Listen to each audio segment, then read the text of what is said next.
Kabinet hakt de knoop door. Geen mariniers naar Zeeland. Het is vrijdag 14 februari. Dit is Zeeland Nu. Compensatie Zeeland voor de zomer geregeld. Waterschapsbelasting komende jaren flink omhoog. En Zeeuwse jongeren lopen vaker met wapens op zak. Goedenavond. Het hoge woord is eruit. De marinierskazerne komt definitief niet naar Vlissingen. In plaats daarvan gaan de 1800 mariniers naar Nieuw-Milligen bij Apeldoorn. Dat heeft het kabinet vandaag besloten.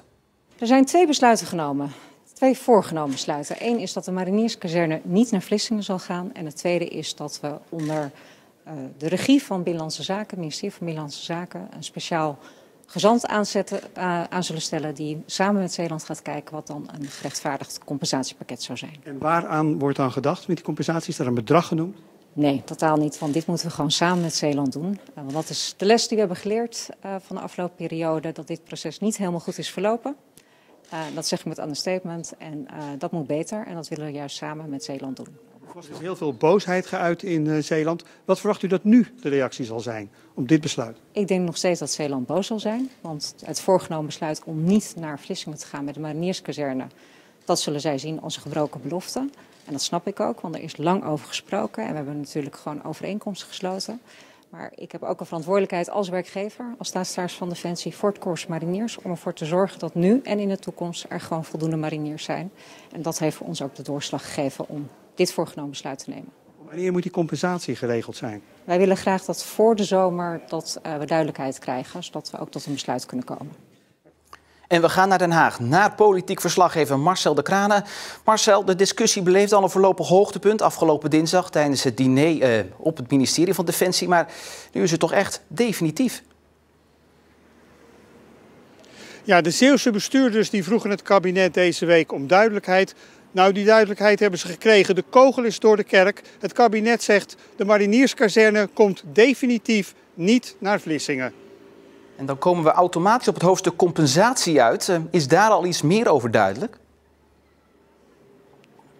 Ja, er komt een soort speciale gezant. Die staat onder regie van Binnenlandse Zaken. Die gezant moet dan samen met Zeeland die compensatie gaan regelen. Daar zijn nog geen bedragen aan gehangen. Wel een termijn. De staatssecretaris zegt dat ze hoopt dat daar voor de zomer duidelijkheid over is. Dus voor de zomer moet ook die compensatie zijn geregeld. Nu is premier Mark Rutte in het buitenland. Dus kondigde namens het kabinet vicepremier Hugo de Jonge het besluit aan. Hoe moeilijk was dat voor hem als geboren Zeeuw? Ja, Hugo de Jonge heeft eerder al gezegd dat het hem raakt als geboren Zeeuw dat die marinierskazerne niet naar Zeeland komt. Dat vindt hij jammer. En vandaag zei hij daar het volgende over. En het kabinet realiseert zich uiteraard dat gewekte verwachtingen in Zeeland niet worden nagekomen daardoor. En dat dit proces niet de schoonheidsprijs verdient. Het vertrouwen is geschaad en moet worden hersteld.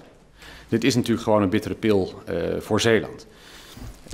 Maar wat ook is aangegeven is dat je, als zo'n besluit is genomen in 2012, je ook wel telkens met open ogen hebt te kijken naar nieuwe omstandigheden. Het gonste al jaren dat de mariniers niet meer naar Vlissingen zouden komen. Maar 3 weken geleden kwam het in een stroomversnelling. Een korte terugblik.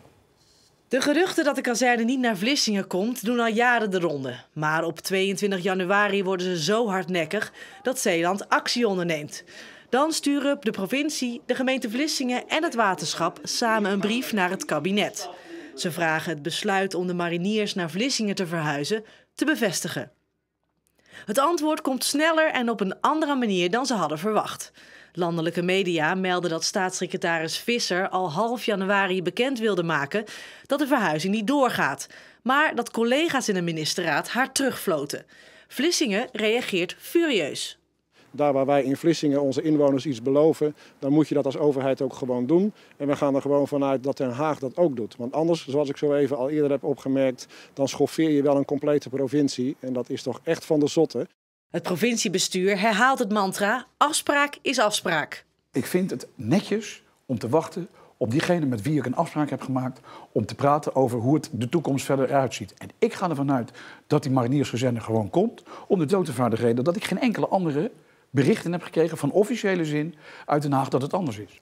Het vertrouwen van de Zeeuwse politici in Den Haag keldert tot een dieptepunt. De staatssecretaris komt nog naar Middelburg om de lucht te klaren. Maar het wordt een koel gesprek. In het overleg geeft Visser voor het eerst toe dat ze naar alternatieve locaties heeft gekeken. Er volgt een tweede gesprek om het vertrouwen te herstellen, maar dat daalt tot ver onder het vriespunt wanneer Visser vertelt dat de verhuizing niet doorgaat als het aan Defensie ligt. Het besluit is dan nog niet definitief. Het kabinet moet er ook nog over besluiten en dat deden ze vandaag. En in plaats van naar een kazerne aan de Westerschelde verhuizen de mariniers naar de Veluwe. En via een persconferentie reageerden de provincie, de gemeente Vlissingen en het waterschap aan het begin van de avond op het nieuws. En daar was ook Ariane Lafort bij. Ariane, ik heb zitten meekijken. Ik zag vooral ingehouden woede bij de Zeeuwse bestuurders. Nou, misschien niet eens ingehouden woede. Er werd gesproken over, ja, het is schandalig. We voelen ons bedonderd, we voelen ons belazerd. We zijn boos. Zo ga je niet met mensen om en zo gaan zeker overheden niet met elkaar om. Bent u, Defensie, alternatieve locaties aan het onderzoeken? Ook de staatssecretaris is dat op de vrouw afgevraagd. Dat is ontkend. We hebben geconstateerd dat achter onze rug als een soort geheime militaire operatie alternatieve locatieonderzoeken in opdracht van Defensie zijn verricht. Zie de stukken die zojuist naar de Tweede Kamer zijn gezonden. Daardoor, kunt u zich voorstellen, is het vertrouwen enorm beschadigd. Het is onbehoorlijk bestuur. Zo ga je niet om met mensen en zo ga je niet om met overheden. Heel boos en heel teleurgesteld. Want er wordt door vicepremier Hugo de Jonge gesproken over verwachtingen die gewekt zijn bij de Zeeuwen. Maar volgens u gaat het verder dan verwachtingen? Verwachtingen die gewekt zijn. We hebben gewoon een contract in 2014. U heeft het net gehoord van de commissaris en van de burgemeester van Vlissingen. We hebben gewoon een afspraak. Verwachtingen die gewekt zijn, nee, we hebben gewoon een afspraak. En we hebben nu gezien, het kadaster is weg, de Belastingdienst is weg, de politie is uitgedund, de Rijkswaterstaat is voor een groot deel uitgedund. En nu hadden we daarvoor de marinierskazerne als een soort van structuurversterking. Die gaat nu ook weg. We zijn verder af dan toen we eraan begonnen in 2012. En dat op een manier waarvan we nu eigenlijk tot de conclusie moeten komen, al vanaf de zomer van vorig jaar, en gesprekken zijn met andere regio's waar wij buiten gehouden zijn. Het is schandalig. Ariane, hoe gaat dit nu verder? Stappen ze bijvoorbeeld naar de rechter? Commissaris van de Koning Han Polman houdt deze mogelijkheid zeker open.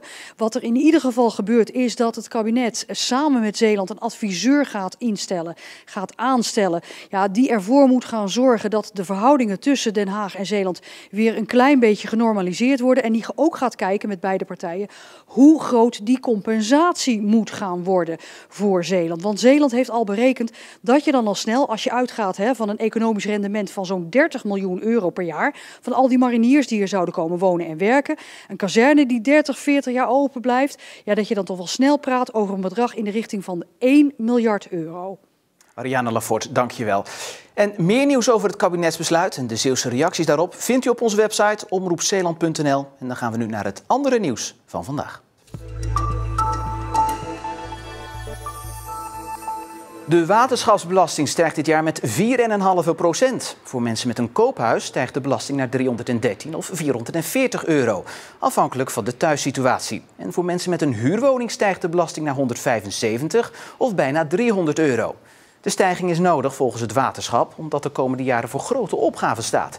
Zo vallen er aan de ene kant vaker zware buien, maar kampt Zeeland ook steeds vaker met droogte en hitte. Het waterschap verwacht dat de belasting de komende jaren met ongeveer eenzelfde percentage zal stijgen als dit jaar. 1, 2, go! Met deze druk op de knop werd vanmorgen de vacaturesite Lesgeven in Zeeland gelanceerd. Op de site zijn alle Zeeuwse onderwijsvacatures te vinden, plus alles wat je zou moeten weten om in het Zeeuwse onderwijs aan de slag te gaan.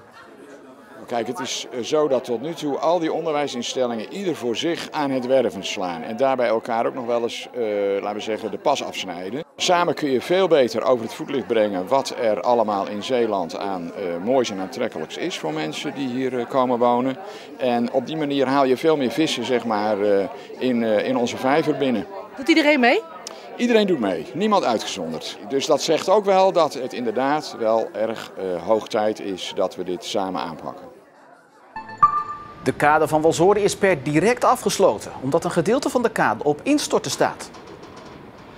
De eerste onderzoeken wijzen uit dat er een kademuur is waarvan de gordingen zijn versleten of gordingen er gewoon niet meer zijn. Dat er ook sprake is van onderspoeling, waardoor het zand wordt weggetrokken.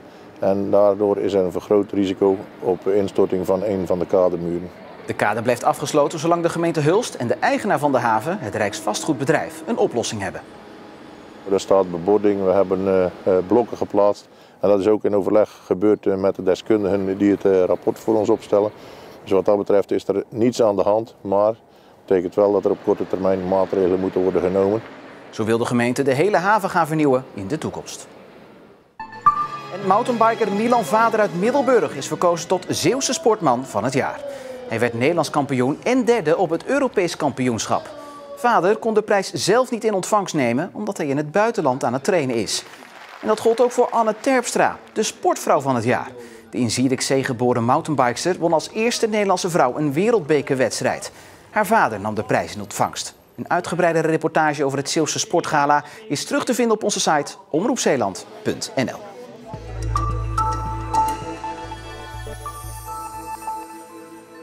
De politie maakt zich grote zorgen over de toename van het aantal jongeren dat met een wapen rondloopt. De laatste 5 maanden zien ze vooral op Walcheren dat er meer jongens met wapens rondlopen. Vooral steekwapens zijn een groeiend probleem.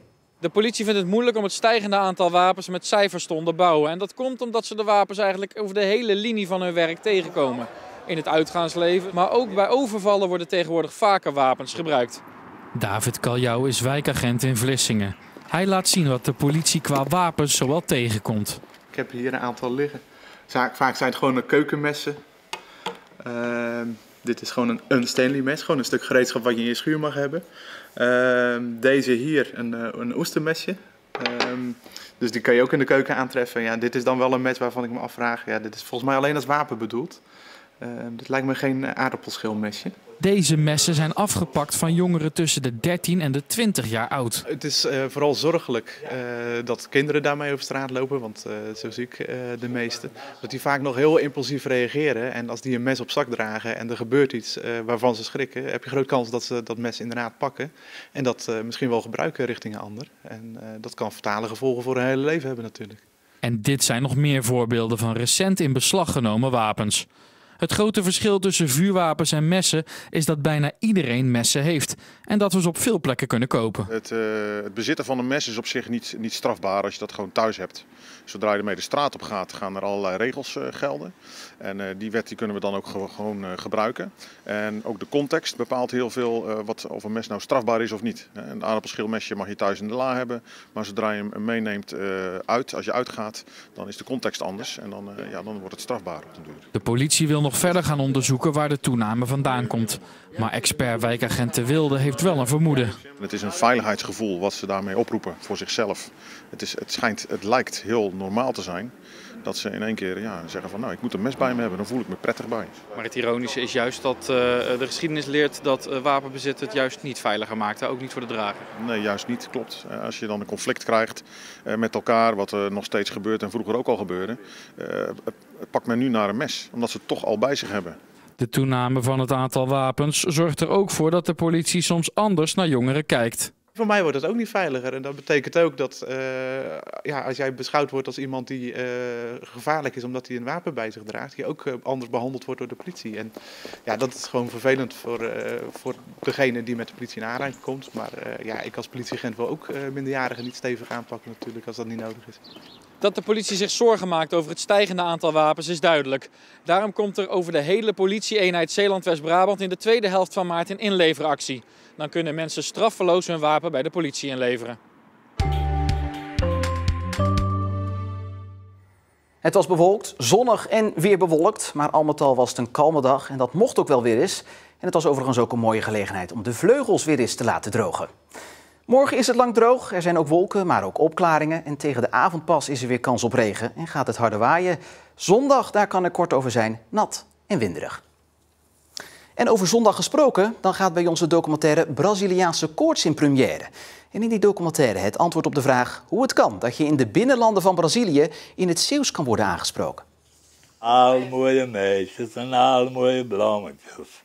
Van jij mooi meisje ben ik gekomen. Door jij mooi meisje bekeer ik me weer. Dat weet ik nog. Dat is niet Nederlands wat we wilden praten. Dat is Zeeuws. Zeeland. Dus de mariniers zijn gewaarschuwd. Ook in de binnenlanden van Brazilië kan je een stukje Zeeland tegenkomen. En dan zijn we weer rond. Fijne avond, goed weekend en tot morgen.